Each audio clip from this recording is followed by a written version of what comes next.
तो दोस्तों ये है IC-814 the Kandahar hijack series का दूसरा पार्ट। अगर पहला पार्ट नहीं देखा है तो पहले वो देखिए, तभी आपको ये समझ आएगा। पहले डायरेक्ट चैनल पर जाकर भी आप देख सकते हैं। दुबई एटीसी ने जब कहा कि बच्चों और औरतों को जाने दो तो चीफ ने मना कर दिया, तो एटीसी ऑपरेटर कहता कि मेरे पीछे एक शेख खड़े हैं, वो जो कहते हैं करते हैं, हम अच्छा मुसलमान बनने की कोशिश करते हैं। चीफ कहता कि हमें अच्छा मुसलमान होना सिखाओगे, हिंदुस्तान से हो क्या? ऑपरेटर अरबी में कुछ तो कहता है जिसका मतलब था कि सूरह माइदा में अल्लाह ताला फरमाता है कि एक बेगुनाह को मारा तो मानो सारी इंसानियत को मारा, और एक बेगुनाह की जान बचाई तो सारी इंसानियत की जान बचाई। मैं हिंदुस्तान से नहीं पाकिस्तान से हूँ। चीफ के पास इस बात का कोई जवाब नहीं रह जाता, क्योंकि बात सही थी तो वो औरतों और बच्चों को छोड़ने का फैसला करता है। जिसका गला कटा था वो उस औरत का ही पति था जिसकी जल्द ही शादी हुई थी, जो कि अब मर चुका था। वो लोग उसकी लाश बाहर फेंक देते हैं, उसे बिना बताए कि उसका पति नहीं रहा। वो औरत नहीं जाती क्योंकि उसे लग रहा था कि मेरे पति यही हैं, तो मैं क्यों जाऊं, उनके साथ ही जाऊंगी। हमें रियल फुटेजेस भी दिखाई जाती हैं कि कैसी हालत थी लोगों की उस समय जब उन्हें छोड़ा गया।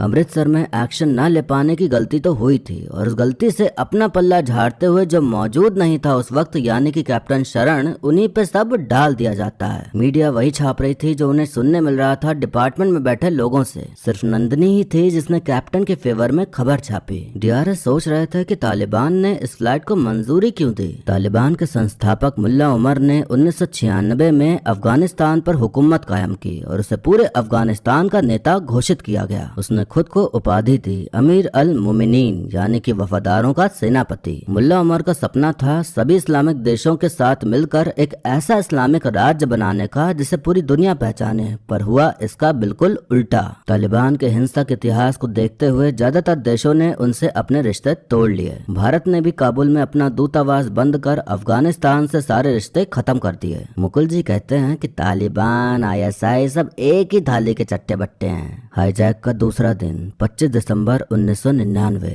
बर्गर एक बच्चे का वीडियो गेम छीनकर खेल रहा था, तो छाया बर्गर से कहती कि आप तो पढ़े लिखे हैं, इंग्लिश बोल लेते हैं, मतलब अच्छे स्कूल गए होंगे आप। बर्गर कहता कि मैं कभी स्कूल गया ही नहीं, छोटा सा था मैं, सारे मुल्क में गोरों के आर्मी कैंप लगे थे, चाय बेचता था मैं उन्हें और उनकी आवाज की नकल किया करता था, तो ऐसे ही करके सीख गया इंग्लिश। सारे अंग्रेजी बोलने वाले पढ़े लिखे थोड़ी ना होते हैं। डॉक्टर शरण से कहता कि हम कांधार जा रहे हैं। जब ये बात भारत में सबको पता चलती है तो सब टेंशन में आ जाते हैं। दूसरा दिन आ चुका था, लेकिन अब भी परिजनों को कोई जानकारी नहीं दी जा रही थी, तो अब सब भड़कने लगे थे कि बताइए कहाँ है हवाई जहाज, कब आएगा वो। अब वो लोग कांधार में लैंड कर जाते हैं, तो बर्गर प्लेन में बैठे पैसेंजर्स को सूचना देता है कि आप लोग अब आराम से बैठ सकते हैं, हमारी आपसे कोई दुश्मनी नहीं है, बस हमें हमारा काम करने दें, हम आपको परेशान नहीं करेंगे, पर अगर किसी ने कोई गड़बड़ी की तो हमें आपको नुकसान पहुंचाने में वक्त नहीं लगेगा। रमजान का महीना है, इस वक्त खाना नहीं खाते हम, और आपने सारी रात कुछ नहीं खाया, तो आपके लिए खाने का इंतजाम किया गया है। सब लोग बाथरूम जा सकते हैं एक एक करके, और खाना भी जल्द ही आ जाएगा। प्लेन को एक जगह पर खड़ा कराया जाता है और फिर वहाँ आते हैं हथियार से लैस काफी सारे लोग जो कि प्लेन को घेर लेते हैं। डीआरएस तालिबान के विदेश मंत्री मुत्ता वकील से बात करते हैं, जो कि इस सिचुएशन को हैंडल करने वाले थे। मुत्ता वकील मुल्ला उमर और बाकी दुनिया के बीच पुल की तरह काम करता है। मुत्ता वकील एयरपोर्ट आते हैं तो डॉक्टर उनसे आराम से मिलता है और वही सबके लिए खाना लाए थे। पानी बहुत अच्छी जगह से नहीं, बल्कि जो बची कुची बोतलें पड़ी थी उनमें भर के दिया गया था। सारा खाना मांसाहारी था, शाकाहारी आया ही नहीं था। हालांकि वो कह तो रहे थे, लेकिन आया नहीं।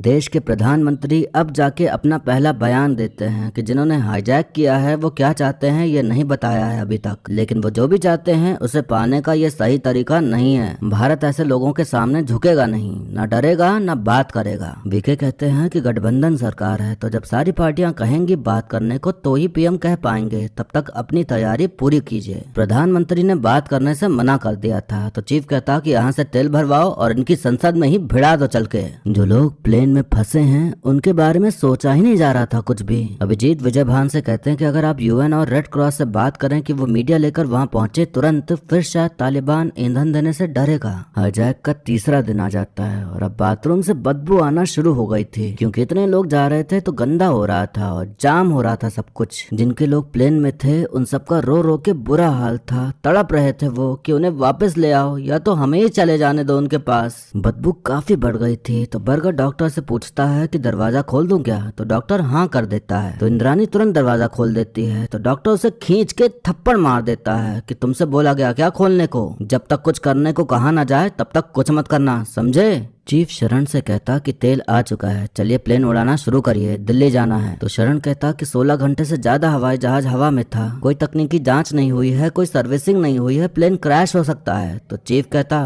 वही तो करना है, चलिए अब। शरण राजेंद्र और सुनील से कहता है कि जेटेसन करें क्या, फ्यूलिंग के बीच में प्रेशर पीक होते ही। जेटेसन वो प्रक्रिया होती है जिसमें ईंधन को या किसी वस्तु को चलते प्लेन से बाहर फेंका जाता है प्लेन को हल्का करने के लिए। सुनील कहता कि अगर इन्हें पता चला तो हमें मार डालेंगे, मेरे बीवी बच्चे हैं, मैं ऐसा नहीं कर सकता, मुझे माफ करिए, मैं कोई सोल्जर नहीं हूँ। और इतना कह के वो बाहर चला जाता है। प्लेन टेक ऑफ न करे इसके लिए ये कदम उठाना ही था। तो शरण पूरा रिस्क लेते हुए प्रेशर पीक होने पर जेटेसन कर देता है तो सारा ईंधन बह जाता है। डॉक्टर गुस्से से कॉकपिट में जाके शरण को खूब पीटता है और कहता है कि तुम लोगों की जो मीटिंग चल रही है ना, अगर फिर से एक साथ देखा तो सबको बाहर फेंक दूंगा, और तुम लोग तो जानते ही हो ना कि ये लोग क्या करते हैं, निकलो भगो यहाँ से। जान का खतरा तो था लेकिन सिर्फ थोड़ा बहुत पीट के और चिल्ला के चला गया। तो मतलब शरण का प्लान कामयाब हुआ। तो अब सुनील रोते हुए उससे माफी मांगने आता है कि वो उनकी मदद नहीं कर पाया। अब वहाँ विदेशी मीडिया वाले आ जाते हैं उन्हें कवर करने। तो अब खून खराबा या गड़बड़ी नहीं हो सकती थी, वरना तालिबान का नाम खराब होता।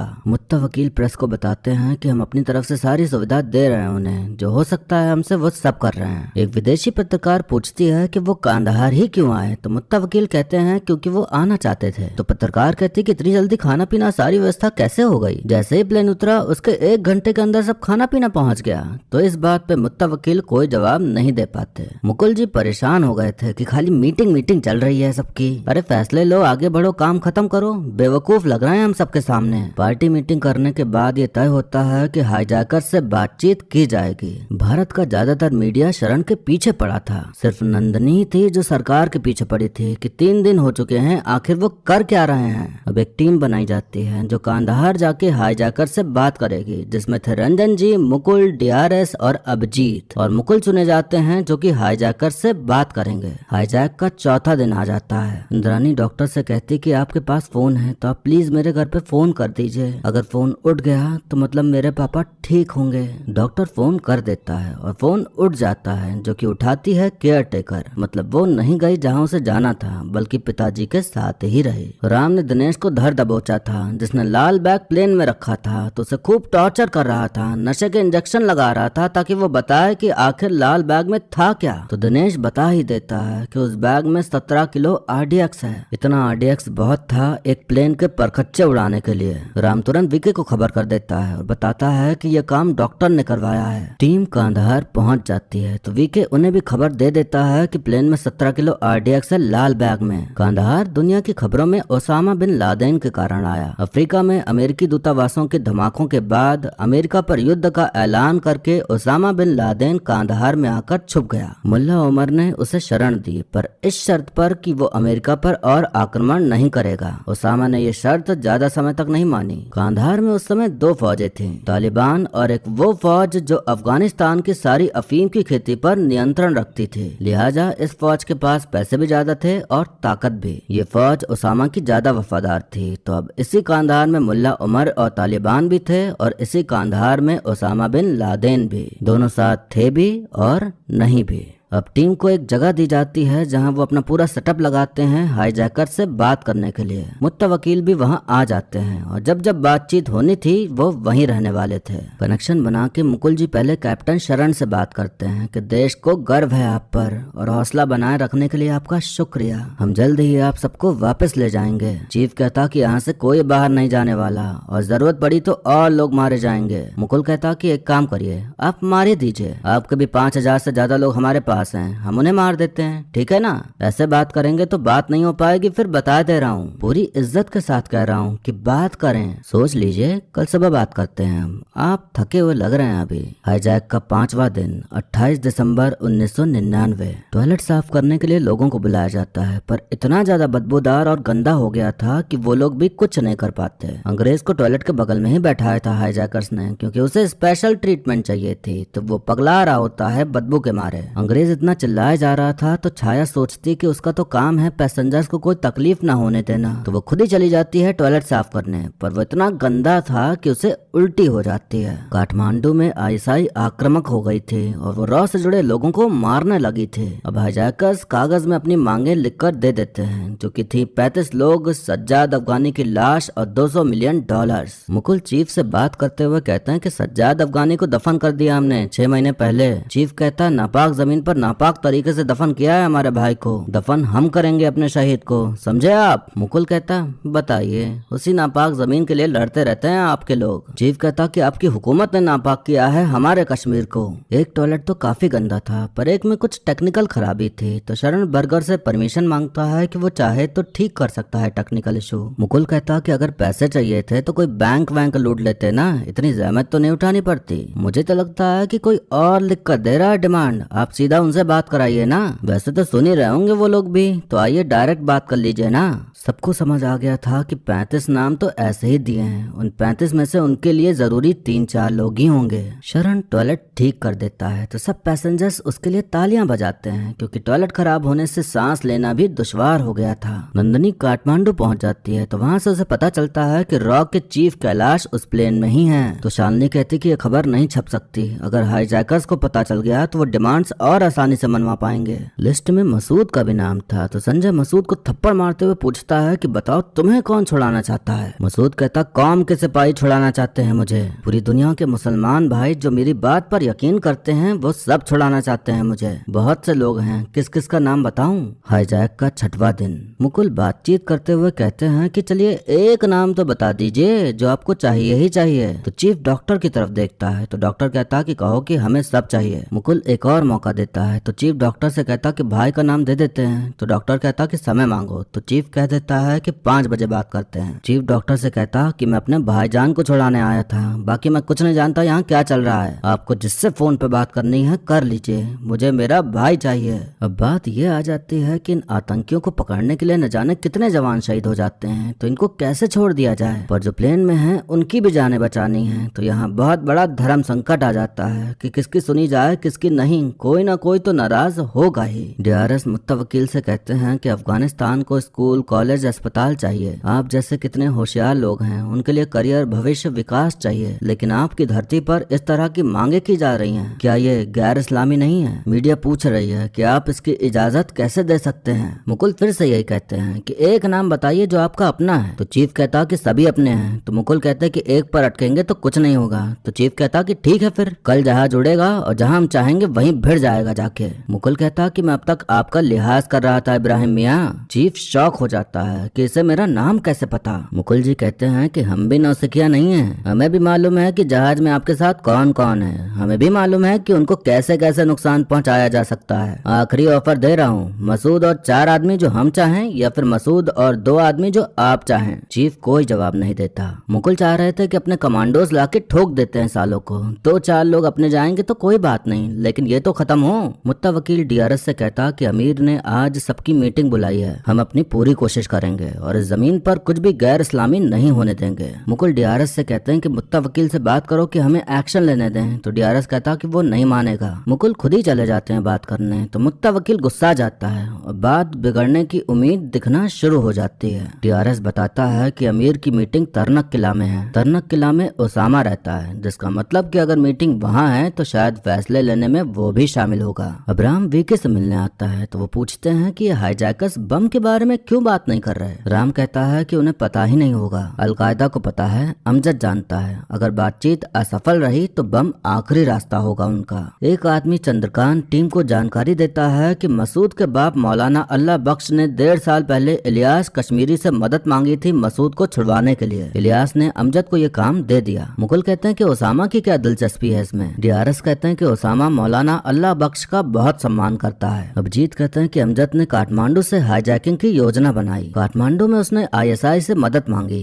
और वो मान गए। उन्हें भी तो आपसे मुशर्रफ के फोन टैप करने का बदला लेना था। यहाँ तक सब ठीक था, लेकिन मसूद का भाई इब्राहिम यानी कि चीफ वो अड़ गया कि उसे भी हाईजैक पे जाना है। फिर अमजद को भी जाना पड़ा क्योंकि बातचीत तो उसे ही नियंत्रण में करना है। ये एक तरह का बिजनेस हुआ जिसमें निवेश करने वाली हर पार्टी कुछ फायदा चाहती है। मुकुल भी यही कह रहे थे कि 30 मिनट की मोहलत लेके ठोक ठोक देते हैं सालों को। डीआरएस कहता क्यों नहीं ठोका 7 दिन पहले जब वो अमृतसर में थे? क्योंकि हम में से कोई भी जिम्मेदारी नहीं लेना चाहता था। रंजन जी कहते हैं कि कौन जिम्मेदारी लेता अगर आम नागरिक मरते? तो डीआरएस कहता कि तुम मरते सर, लोग देश की सेवा करते हुए मरते हैं, हमारे सैनिक मरते हैं। हमें देखने मिलता है कि बर्गर सबको अंताक्षरी खिलवा रहा है। मुकुल कोशिश कर रहा होता है बातचीत करने की, पर कोई रिस्पॉन्स ही नहीं आ रहा होता। अब मुत्ता वकील अमीर से मीटिंग करके आ जाते हैं, तो अब वो हाईजैकर से कांटेक्ट करते हैं, तो वो लोग बात करते हैं। मुत्ता वकील कहते हैं कि अब तक हमने आप सभी लोगों के साथ सहयोग किया है, बावजूद इसके कि आपके आपस के झगड़े में हमारा कोई लेना देना नहीं है। अमीर का आप सबके लिए खास पैगाम है कि कांधार की जमीन पर किसी का खून नहीं बहेगा। चीफ, आपको अपनी डिमांड्स में से 2 डिमांड्स पैसा और सज्जाद अफगानी की लाश, इन दोनों को हटाना होगा। बातचीत के बाद अगर कोई सौदा ना हो पाए तो कल हम आपके जहाज में ईंधन भर देंगे, उसके बाद आप जहां जाना चाहें जा सकते हैं। मुकुल कहते हैं मसूद अजहर, लियाकत निजाम अख्तर, नोमान बाशर और अबीबुल्ला माजिद, ये 4 हम आपको दे सकते हैं। चीफ कहता मौलाना मसूद अजहर, उमर सईद शेख, मुश्ताक अहमद जरगर, ये 3 चाहिए, बस बात खत्म। मसूद और मुश्ताक जरगर को छोड़ना बहुत घातक था, खासकर मुश्ताक यानी लटरम को। वो बाहर निकलते ही तबाही मचा सकता था, पर और कोई विकल्प ही नहीं था। वीके विजय भान से कहते हैं कि लोगों को सिर्फ ये याद रहेगा कि सरकार ने इतने आतंकियों को छोड़ा, आपने ये राय दी और पीएम साहब ने ऑर्डर्स दिए इन तीनों को छोड़ने के। कोई ये याद नहीं रखने वाला कि क्यों करना पड़ा ऐसा। विजय भान का फैसला फिर भी नहीं बदलता, क्योंकि लोगों की जान बचाना ज्यादा जरूरी था। विजय भान कांधार के लिए निकल लेते हैं ताकि जब सब रिहा हो तो उन्हें बता सकें कि सरकार ने आपको यूं ही छोड़ नहीं दिया था। हाईजैक का 8वां दिन 31 दिसंबर 1999। नंदनी जिस तरह से खबर छापना चाहती थी उस तरह से छापने नहीं मिल रहा था, तो वो ब्रेक ले लेती है अपने काम से। हाईजैकर्स की डिमांड पूरी करते हुए उन्हें वो 3 आतंकी दे दिए जाते हैं, तो वो एक वैन में बैठ के वहां से निकल जाते हैं आराम से। अब सभी यात्री बाहर आते हैं तो विजय भान खड़े हुए थे उन सबका स्वागत करने के लिए। कैप्टन शरण एक आखिरी बार पूरे प्लेन को देखते हैं जहां उन्होंने अपनी जिंदगी के सबसे मुश्किल भरे 8 दिन बिताए, और फिर वो भी चले जाते हैं। सबको प्लेन से भारत वापस भेज दिया जाता है, तो अब चारों लोग खड़े सोच रहे होते हैं कि क्या हम जीत गए, क्या हमारी जीत हुई या हार। हमें रियल फुटेजेस दिखाई जाती हैं जब यात्रियों ने भारत पर कदम रखा था। थोड़े टाइम बाद नंदनी फिर से वापसी कर लेती है। अब तक जिस कैप्टन को दोष दिया जा रहा था अब उन्हें कंधे पर लेके घुमाया जा रहा था खुशी से। कांधार में सिर्फ एक अधूरी कड़ी छूट गई थी, वो 17 किलो RDX। तालिबान के कहने पर हाईजैकर्स ने वो बैग हमारे हवाई जहाज से निकाल दिया। उस रात एक गुप्त खबर मिलने के बाद जब काठमांडू के ISI स्टेशन प्रमुख के घर से भी ठीक 17 किलो RDX बरामद हुआ तो उसे नेपाल से निष्कासित कर दिया गया। हमारे एजेंट रामचंद्र यादव ने इस घटना में किसी भी तरह शामिल होने से साफ इनकार कर दिया। उन्होंने इसे करतूतों का फल कहा। उस रात ओसामा बिन लादेन के घर तनक किला में 5 हाईजैकर्स और 3 आतंकियों के वापस आने पर जश्न का इंतजाम था। इस हाईजैक से ISI से इतना कम संबंध था कि उन्हें इस जश्न में शामिल होने तक से रोक दिया गया था। हाईजैक खत्म हुआ, पर ये तीनों ना जाने आज तक कितनी मासूम मौतों और हादसों के जिम्मेदार हैं। अपने रिहाई के 1 हफ्ते बाद मसूद ने कराची में 20,000 लोगों को संबोधित किया और जैश ए मोहम्मद यानी कि JEM की स्थापना की। एक हिंसक दौर में जिसमें भारत की संसद पर हमला हुआ, JEM 2008 में मुंबई में 26/11 से लेकर साल 2019 के पुलवामा तक के कुछ सबसे घातक हमलों के लिए जिम्मेदार था। जब अलकायदा के उदय के साथ अमेरिका में इस्लामी आतंक का दौर शुरू हुआ तब उमर सईद शेख जंग में वापस चला गया। सन 2002 में उसने कराची में अमेरिकी पत्रकार डैनियल पर्ल को अगवा करने की साजिश रची और फिर उसका सर कलम कर दिया। अपनी रिहाई के बाद मुश्ताक अहमद जरगर पाकिस्तान अधिकृत कश्मीर वापस चला गया, जहां उसने कश्मीर में भारत के खिलाफ जंग छेड़ने वाले संगठनों के लिए काम करना जारी रखा है। सन 2002 में कानून में बदलाव करके भारत ने उसे आतंकी घोषित किया। 25 साल बाद भी उन 8 दिनों का सदमा क्रू और यात्रियों को आज भी अंदर तक डरा देता है। ये सब कुछ बताने के बाद ये सीरीज यहीं पर खत्म हो जाती है। तो दोस्तों, आपने जो कुछ भी देखा वो सच्ची घटना पर आधारित है, मतलब कि ऐसा सच में हुआ था और इतिहास के पन्नों में इस हाईजैक को लापरवाही का नतीजा माना जाता है। इस बात को कोई नहीं नकार सकता कि लापरवाही तो हुई थी और बहुत ज्यादा हुई थी। राम ने खबर पहुंचाई, किसी ने ध्यान नहीं दिया। हाईजैक होने से पहले खबर पहुंचाई, तब भी किसी ने ध्यान नहीं दिया। एयरपोर्ट सिक्योरिटी चेक ने ध्यान नहीं दिया कि कौन क्या ले जा रहा है। इतनी खराब व्यवस्था थी उस टाइम नेपाल के एयरपोर्ट सिक्योरिटी की कि वहीं से सब गड़बड़ हुई। असल कहानी में शायद नाम या कुछ चीजें चेंज जोन, लेकिन हुआ यही था, गलतियां ऐसे ही हुई थी। फिर गलतियां डिपार्टमेंट से हुई कि सब एक दूसरे को दोष दे रहे हैं, एक दूसरे के ऊपर थोप रहे हैं, एक दूसरे को जिम्मेदारी देने में पड़े हुए हैं, खुद जिम्मेदारी नहीं उठा रहे। जब कुछ अच्छा हो तो हमने किया करना है, और जब कुछ गड़बड़ हो तो उसने किया करना है। ये हाईजैकिंग जो हुई और हाईजैकर्स कामयाब हुए, उससे भारत को बहुत ही ज्यादा नुकसान हुआ, और सिर्फ भारत को ही नहीं बाकी देशों को भी हुआ। संसद में जो अटैक हुआ 26/11, पुलवामा अटैक, इन सब में उन आतंकियों का हाथ था जिन्हें छोड़ा गया था। वो फैसला जो लिया गया वो सही होकर भी गलत था, लेकिन जो सिचुएशन थी उस समय तो वही सही था। मजबूरी थी, गलतियां हुई थी तो क्या किया जा सकता था, यही करना पड़ा। बात यह आ जाती है कि अभी जो मुसीबत में है उनकी कुर्बानी दें या उनको बचा के आगे लोगों की कुर्बानी दें। अब जो यात्री कैद होते हैं उनके ऊपर भी थोप दिया जाता है कि देश हित में आपको कुर्बान होना पड़ेगा। अब भले वो कुछ और मन में लिए निकले हों घर से, लेकिन ऐसा कुछ हो गया तो अब उनके ऊपर सब आ जाता है कि वो अपने बारे में सोचें या देश के भविष्य के बारे में। अगर शुरू से ही सब अच्छे से काम करें तो ऐसी नौबत ही ना आए कि इस तरह के फैसले लेने पड़े। एक बात ये भी समझ आई कि कुछ भी हो, पिस्ता तो आम नागरिक ही है, बलि का बकरा वही बनता है। हाईजैकर्स की मांगे पूरी ना हो तो वो मार देते हैं, और अगर एक्शन लिया जाता है भारत की तरफ से तो गोलीबारी में हम मर जाते हैं। मतलब जब ऐसी सिचुएशन आती है तो खतरा दोनों तरफ से रहता है हमें। सीरीज में काफी बार ये कहा गया है कि अरे यार 2-4 लोग मर रहे हैं तो मरने दो ना, कम से कम आतंकी तो मरेंगे।